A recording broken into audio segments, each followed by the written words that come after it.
Radio Lime News Update. Brought to you by കേരളത്തിലെ Josco Jewellers ഷോറൂമുകളിൽ June 23 മുതൽ NRI mega fest നടക്കുന്നു. നമസ്കാരം, lime news അപ്ഡേറ്റിലേക്ക് സ്വാഗതം. വാർത്തകളുമായി അരുൺ. ബ്രിട്ടന്റെ അധികാരം അടുത്ത 5 വർഷം ആർക്കെന്ന് നിശ്ചയിക്കാനുള്ള ജനവിധി ഇന്ന് രാവിലെ 7 മുതൽ രാത്രി 10 മണിവരെയാണ് വോട്ടെടുപ്പ്. 46 മില്യൺ പേർക്കാണ് വോട്ടവകാശം ഉള്ളത്. 650 മണ്ഡലങ്ങളിലാണ് തിരഞ്ഞെടുപ്പ് നടക്കുന്നത്. കേവല ഭൂരിപക്ഷത്തിന് 326 സീറ്റ് വേണം. കൺസർവേറ്റീവ് പാർട്ടി മികച്ച വിജയം നേടിയ കഴിഞ്ഞ തിരഞ്ഞെടുപ്പിൽ 67.3% പോളിംഗ്. 14 വർഷം ഭരണത്തിലിരുന്ന കൺസർവേറ്റീവ് പാർട്ടി ഈ തിരഞ്ഞെടുപ്പിൽ തകർന്നടിയുമെന്നാണ് എല്ലാ അഭിപ്രായ സർവേകളിലും ചൂണ്ടിക്കാണിക്കുന്നത്. മികച്ച ഭൂരിപക്ഷത്തോടെ ലേബർ പാർട്ടി അധികാരത്തിൽ കീർ സ്റ്റാർമർ പ്രധാനമന്ത്രിയാകുമെന്നും ഉറപ്പിക്കുന്നതാണ് പ്രവചനങ്ങൾ. ടോറി പാർട്ടിയെ നയിക്കുന്നത് പ്രധാനമന്ത്രി ഋഷി സുനാക്കാണ്. ഡിസംബർ വരെ കാലാവധി ഉണ്ടായിരുന്നിട്ടും മെയ് അവസാനം സുനാക് നേരത്തെ തിരഞ്ഞെടുപ്പ് പ്രഖ്യാപിച്ചത് എല്ലാവരെയും അത്ഭുതപ്പെടുത്തിയിരുന്നു. ബ്രിട്ടന്റെ സാമ്പത്തിക രംഗം ഇനിയും മോശമാകാനാണ് സാധ്യത എന്ന് കണ്ടാണ് നേരത്തെ വോട്ടെടുപ്പ് പ്രഖ്യാപിച്ചതെന്ന് ചിലർ കരുതുന്നു. ഇംഗ്ലീഷ് ചാനൽ വഴി അനുദിനം വർദ്ധിക്കുന്ന അനധികൃത കുടിയേറ്റമാണ് മറ്റൊരു മുഖ്യ പ്രശ്നം. അഭയാർത്ഥികളെ റുവാണ്ടയിലേക്ക് നാടുകടത്താനുള്ള സുനക്കിന്റെ പദ്ധതി വിവാദമായിരുന്നു. സാമ്പത്തികം, ആരോഗ്യം, കുടിയേറ്റം എന്നിവയാണ് മുഖ്യ തിരഞ്ഞെടുപ്പ് വിഷയങ്ങൾ.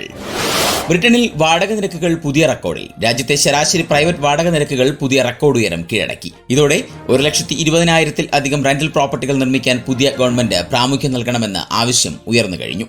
ലണ്ടന് പുറത്തുള്ള സ്ഥലങ്ങളിൽ പരസ്യപ്പെടുത്തുന്ന ശരാശരി വാടക മെയ് മാസത്തിൽ റെക്കോർഡ് നിരക്കായ 1,316 പൗണ്ടിൽ എത്തിയതായി പ്രോപ്പർട്ടി വെബ്സൈറ്റായ റൈറ്റ് മൂവ് പറയുന്നു. ലണ്ടനിൽ പ്രതിമാസം 2,652 പൗണ്ടാണ് ശരാശരി നിരക്ക്. നോർത്ത് ഈസ്റ്റ് ഇംഗ്ലണ്ടിൽ ചോദിക്കുന്ന 894 പൗണ്ടിന്റെ 3 ഇരട്ടിയാണ് ഇത്. മെയിൽ ലണ്ടന് പുറത്ത് പരസ്യപ്പെടുത്തിയ ശരാശരി വാടക ഒരു വർഷം മുൻപത്തേക്കാൾ പണപ്പെരുപ്പത്തെ മറികടക്കുന്ന 7% വർധനവാണെന്ന് റൈറ്റ് മൂവ് വ്യക്തമാക്കി. അതേസമയം തലസ്ഥാന നഗരത്തിൽ സപ്ലൈ ഡിമാൻഡ് വ്യത്യാസം കൂടുതൽ മെച്ചപ്പെട്ടതോടെ വാർഷിക വാടക നിരക്ക് വർധന 2022-ലെ 18%-ൽ നിന്നും ഈ വർഷം മെയിൽ 4%-ലേക്ക് താഴ്ന്നിട്ടുണ്ട്. സ്പോർട്സിൽ ഇംഗ്ലണ്ടിനെ പ്രതിനിധീകരിച്ച് ചരിത്രം കുറിച്ച് 9 വയസ്സുകാരിയായ ഇന്ത്യൻ വംശജ. ഇത്രയും ചെറിയ പ്രായത്തിൽ ഇംഗ്ലണ്ടിനെ പ്രതിനിധീകരിക്കുന്ന ഏറ്റവും പ്രായം കുറഞ്ഞ വ്യക്തിയായി മാറിക്കൊണ്ടാണ് നോർത്ത് വെസ്റ്റ് ലാൻഡർ ഹാരോവിൽ നിന്നുള്ള ബോധന ശിവാനന്ദൻ ചരിത്രത്തിൽ ഇടം പിടിക്കുന്നത്. ഇംഗ്ലണ്ടിന്റെ വനിതാ ചെസ് ടീമിലെ പുതിയ അംഗമായി ബോധന സെപ്റ്റംബറിൽ ബുഡാപെസ്റ്റിൽ നടക്കുന്ന ചെസ് ഒളിമ്പ്യാഡിൽ മത്സരിക്കാനിറങ്ങും. മഹാമാരിക്കാലത്ത് 5-ാം വയസ്സിലാണ് ബോധന ചെസ് കളിക്കാൻ തുടങ്ങുന്നത്. ഇപ്പോൾ ഗ്രാൻഡ് മാസ്റ്റർ ആകാനും ഇംഗ്ലണ്ടിന്റെ പ്രായം കുറഞ്ഞ ഒളിമ്പിക് സ്വർണ്ണ മെഡൽ ജേതാവ്, പിന്നാലെ ഒരു ലോക കിരീടം എന്നിവയൊക്കെയാണ് ഈ ചെറുപ്രായത്തിൽ ബോധന സ്വപ്നം കാണുന്നത്. 2022-ൽ ലോക യൂത്ത് ചാമ്പ്യൻഷിപ്പിൽ വിജയിച്ചുകൊണ്ടാണ് യുവതാരം ചെസ് ലോകത്തെ ഞെട്ടിച്ചത്. 25 വർഷക്കാലത്തിനിടെ ഇംഗ്ലണ്ടിലെ ആദ്യ വിജയം കൂടിയായിരുന്നു ഇത്. ഇതിന് പിന്നാലെയാണ് ബോധനയെ ഇംഗ്ലണ്ട് വനിതാ ചെസ് ടീമിലേക്ക് തിരഞ്ഞെടുത്തിരിക്കുന്നത്. ടീമിന്റെ ഭാഗമാകുന്നതിൽ ഏറെ അഭിമാനിക്കുന്നതായി ഈ കൊച്ചു പെൺകുട്ടി വ്യക്തമാക്കുന്നു. ഇനി നാട്ടിലെ വാർത്തകൾ. സ്കൂളുകൾക്ക് 25 ശനിയാഴ്ചകൾ പ്രവൃത്തി ദിനമാക്കിയ നടപടിയിൽ ഇടഞ്ഞ് വിദ്യാഭ്യാസ മന്ത്രി വി ശിവൻകുട്ടിയും അധ്യാപക സംഘടനകളും. ബുധനാഴ്ച ഓൺലൈനായി വിളിച്ച QIP യോഗത്തിലാണ് സംഭവം. സ്കൂൾ കലാകായിക മേളകളുടെ തീയതിയും ഫയൽ തീർപ്പാക്കാനുള്ള അദാലത്തും സംഘടിപ്പിക്കുന്നത് സംബന്ധിച്ചായിരുന്നു അജണ്ട. യോഗത്തിൽ ശനിയാഴ്ചകൾ പ്രവൃത്തി ദിനമാക്കിയ നടപടിയിൽ പ്രതിപക്ഷ അധ്യാപക സംഘടനകൾ പ്രതിഷേധം ആവർത്തിച്ചു. ഈ വിഷയം യോഗത്തിന്റെ അജണ്ടയിലില്ലെന്ന് മന്ത്രി വ്യക്തമാക്കി. പ്രശ്നം പരിഹരിക്കാതെ കലാകായിക മേളകളിൽ സഹകരിക്കാനാകില്ലെന്ന് അധ്യാപക സംഘടനകൾ വ്യക്തമാക്കി. കലാകായിക മേളകൾ നടത്താൻ സർക്കാരിന് അറിയാമെന്നായിരുന്നു മന്ത്രിയുടെ മറുപടി. വിദ്യാഭ്യാസ കലണ്ടറുമായി ബന്ധപ്പെട്ട ഹൈക്കോടതി കേസിൽ കൃത്യമായ സത്യവാങ്മൂലം നൽകാൻ സർക്കാർ അഭിഭാഷകൻ ഒളിച്ചു കളിക്കുകയാണെന്ന് അധ്യാപക സംഘടനാ നേതാക്കൾ ആരോപിച്ചു. ക്ലാസ്സിൽ പങ്കെടുക്കാത്ത അധ്യാപകർക്കെതിരായ നടപടികൾ അവസാനിപ്പിക്കണമെന്നും 2023-24 വർഷത്തെ തസ്തിക നിർണയം പുറത്തിറക്കാത്തത് വിദ്യാഭ്യാസ വകുപ്പിന്റെ അനാസ്ഥയാണെന്നും KPSTA സംസ്ഥാന പ്രസിഡന്റ് K. അബ്ദുൽ മജീദും KSTU സംസ്ഥാന പ്രസിഡന്റ് KM അബ്ദുള്ളയും ചൂണ്ടിക്കാട്ടി. തിരുവല്ല നഗരസഭയിൽ ജീവനക്കാരുടെ റീൽസ് ചിത്രീകരണം വിവാദമായിരിക്കെ ശിക്ഷാ നടപടി തടഞ്ഞ തദ്ദേശ വകുപ്പ് മന്ത്രി MP രാജേഷ്. അവധി ദിനമായ ഞായറാഴ്ച അധിക ജോലികൾക്കിടയിൽ റീൽ ചിത്രീകരിച്ചതിന്റെ പേരിൽ ജീവനക്കാർക്കെതിരെ ശിക്ഷാ നടപടി സ്വീകരിക്കരുതെന്ന് ബന്ധപ്പെട്ട ഉദ്യോഗസ്ഥർക്ക് നിർദ്ദേശം നൽകിയതായി മന്ത്രി അറിയിച്ചു. ഫേസ്ബുക്കിലൂടെയാണ് മന്ത്രി ഇക്കാര്യം അറിയിച്ചിരിക്കുന്നത്. സർക്കാർ ഓഫീസിൽ റീൽസ് ചിത്രീകരിച്ചത് അച്ചടക്ക ലംഘനമാണെന്ന് ചൂണ്ടിക്കാട്ടി നഗരസഭാ സെക്രട്ടറി ജീവനക്കാർക്ക് കാരണം കാണിക്കൽ നോട്ടീസ് നൽകിയിരുന്നു. 3 ദിവസത്തിനകം വിശദീകരണം നൽകിയില്ലെങ്കിൽ അച്ചടക്ക നടപടി സ്വീകരിക്കുമെന്നാണ് നോട്ടീസിൽ പറഞ്ഞിരുന്നത്. ഞായറാഴ്ചയാണ് റീൽസ് ചിത്രീകരിച്ചതെന്ന് വ്യക്തമാക്കി ജീവനക്കാർ നോട്ടീസിന് മറുപടി നൽകുകയും ചെയ്തു. ജീവനക്കാരെ പിന്തുണച്ചും എതിർത്തും ചർച്ചകൾ വരുന്നതിനിടെയാണ് തദ്ദേശ വകുപ്പ് മന്ത്രിയുടെ ഇടപെടൽ. ജീവനക്കാരുടെ എല്ലാ സർഗാത്മക സാംസ്കാരിക പ്രവർത്തനങ്ങൾക്കും സർക്കാരിന്റെ പൂർണ്ണ പിന്തുണയുണ്ട്. പക്ഷേ ഔദ്യോഗിക കൃത്യനിർവഹണത്തെ ബാധിക്കാതെയും പൊതുജനങ്ങൾക്ക് ബുദ്ധിമുട്ടുണ്ടാക്കാതെയും സർവീസ് ചട്ടങ്ങൾ ലംഘിക്കാതെയും മാത്രമായിരിക്കണം ഇതെല്ലാമെന്ന് മന്ത്രി വ്യക്തമാക്കി.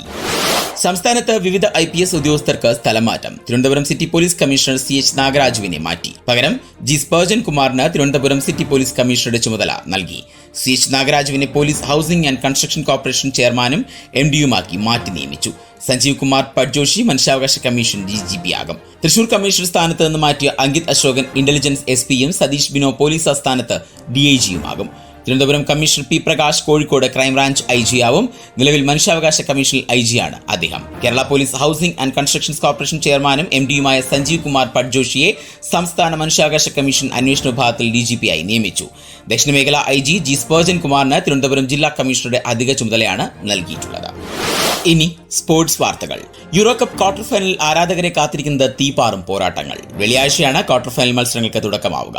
24 ടീമുകളുമായി തുടങ്ങിയ യൂറോ കപ്പ് 44 മത്സരങ്ങൾ പൂർത്തിയായപ്പോൾ 8 ടീമുകളിലേക്ക് ചുരുങ്ങി. ടൂർണമെന്റിൽ എല്ലാ കളിയും ജയിച്ച ഏക ടീമായ സ്പെയിൻ ആദ്യ ക്വാർട്ടറിൽ വെള്ളിയാഴ്ച ഇന്ത്യൻ സമയം രാത്രി 9:30 ആതിഥേയരായ ജർമ്മനിയെ നേരിടും.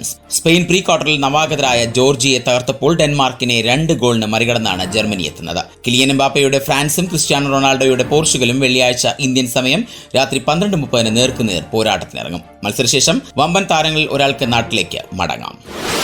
ഒടുവിൽ കാലാവസ്ഥ അനുകൂലമായി ഇന്ത്യ വെസ്റ്റ് ഇൻഡീസിൽ നിന്ന് നാട്ടിൽ തിരിച്ചെത്തിയിരിക്കുകയാണ്. T20 ലോകകപ്പ് കിരീടം നേടിയ ശേഷം കനത്ത മഴയെ തുടർന്ന് ഇന്ത്യ വെസ്റ്റ് ഇൻഡീസിൽ കുടുങ്ങുകയായിരുന്നു. ഇപ്പോൾ കാറ്റും കോളും അടങ്ങിയതോടെ ഇന്ത്യ നാട്ടിൽ തിരിച്ചെത്തിയിരിക്കുകയാണ്. ഡൽഹി എയർപോർട്ടിലിറങ്ങിയ ഇന്ത്യൻ ടീമിനെ സ്വീകരിക്കാൻ ആരാധകരുടെ വലിയ തിരക്ക് തന്നെയുണ്ടായിരുന്നു. ആരാധകർ ആർപ്പ് വിളിച്ച് ഇന്ത്യൻ താരങ്ങളുടെ ടീം ബസിന് ചുറ്റും നിൽക്കുന്നത് കണ്ട് മുൻ ഇന്ത്യൻ നായകനും ഇതിഹാസവുമായ വിരാട് കോഹ്ലിയുടെ പ്രതികരണം വൈറലായിരിക്കുകയാണ്. ടീം ബസിന്റെ മുൻനിരയിൽ വലിയ ആരാധക കൂട്ടത്തെ കണ്ട് ആവശ്യത്തോടെ ഇരിക്കുന്ന വിരാട് കോഹ്ലിയുടെ വീഡിയോ ഇതിനോടകം സമൂഹ മാധ്യമങ്ങളിൽ വൈറലായി കഴിഞ്ഞു. പ്രധാനമന്ത്രി നരേന്ദ്രമോദിയുമായി കൂടിക്കാഴ്ച നടത്തിയ ശേഷം ഇന്ത്യൻ ടീം മുംബൈയിലേക്ക് പോകും. അവിടെയാണ് തുറന്ന ബസ്സിൽ ഇന്ത്യൻ താരങ്ങളുടെ കിരീടവുമായുള്ള ആഘോഷം നടക്കുന്നത്. ഇന്ത്യയുടെ ലോകകപ്പ് നേട്ടത്തിന് വലിയ സ്വീകരണം നൽകാനാണ് മുംബൈയിലെ ആരാധകർ തയ്യാറെടുത്തിരിക്കുന്നത്. പ്രഥമ T20 ലോകകപ്പ് MS ധോണിക്ക് കീഴിൽ ഇന്ത്യ നേടിയതിനു ശേഷം ഇതാദ്യമായാണ് T20 ലോകം ഇന്ത്യ അലമാരയിലെത്തിക്കുന്നത്. അതുകൊണ്ട് തന്നെ ആരാധകരെല്ലാം വലിയ ആവേശത്തിലുമാണ്. ഇന്ത്യയുടെ മുംബൈയിലെ പരിപാടിക്ക് വലിയ സുരക്ഷാ സംവിധാനമാണ് ഒരുക്കിയിരിക്കുന്നത്. വലിയ ആരാധക പങ്കാളിത്തം പരിപാടിക്ക് ഉണ്ടാകുമെന്ന് ഉറപ്പുമാണ്. താരങ്ങൾ തങ്ങളുടെ സാമൂഹ്യ മാധ്യമ പേജിലൂടെ ആരാധകരെ മുംബൈയിലേക്ക് ക്ഷണിച്ചിട്ടുമുണ്ട്. മുംബൈയിലെ റോഡ് ഗതാഗതത്തിന് പോലും നിയന്ത്രണം കൊണ്ടുവന്നാണ് ഇന്ത്യ വമ്പൻ ആഘോഷ പരിപാടി നടത്തുന്നത്. ഇന്ത്യയുടെ കിരീട നേട്ടം വലിയ ആഘോഷമാക്കി മാറ്റാനാണ് പദ്ധതി. ഇനി ഇന്നത്തെ പൗണ്ട് വിനിമയ നിരക്ക് 106.49 ഇന്ത്യൻ രൂപയാണ്. ഇന്നത്തെ പൗണ്ട് വിനിമയ നിരക്ക്. ഇതോടെ ഇന്നത്തെ വാർത്താ ബുള്ളറ്റിൻ പൂർണ്ണമാകുന്നു. അടുത്ത ബുള്ളറ്റിനുമായി വരും മണിക്കൂറുകളിൽ കേട്ടുമുട്ടാം.